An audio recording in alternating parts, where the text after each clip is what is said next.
एक किसान था जिसके दो बेटे थे। वह बहुत ही आलसी और निकम्मे थे। वह अपने पिता को कामकाज में हाथ बटाने के बजाय आलस किया करते थे, इधर उधर घूमते फिरते थे। किसान को अपने बेटों की बहुत फिक्र थी। वो सोचते थे कि मेरे मरने के बाद इनका क्या होगा, यह अपना पेट कैसे भरेंगे, अपने परिवार को कैसे संभाल पाएंगे। एक दिन किसान की हालत बहुत ही गंभीर थी, कहने का मतलब किसान मरने की हालत में था।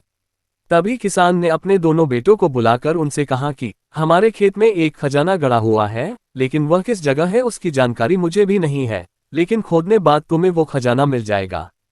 इतना कहकर किसान भगवान को प्यारे हो गए। खजाने की खबर सुनकर दोनों बेटों के मन में लालच आ गया और वो दोनों खेत पर चले गए और खेत को खोदने लगे। खजाने के लालच में कुछ ही दिनों में पूरे खेत को खोदने के बाद वह घर जाकर बैठ गए और वह अपने पिता को कोसने लगे। इसी तरह कुछ महीने बीत गए और वर्षा ऋतु का आगमन हुआ। किसान के बेटों के पास पेट भरने के लिए सिर्फ एक ही जरिया था, वो है खेती। तब बाकी किसानों की तरह किसान के बेटों ने खेत में बीज बोने शुरू कर दिए। वर्षा का पानी पाकर वह बीज अंकुरित हुए और देखते ही देखते खेत लहराने लगे। ऐसा लग रहा था कि हवा के झोंके से लहरा रहा था।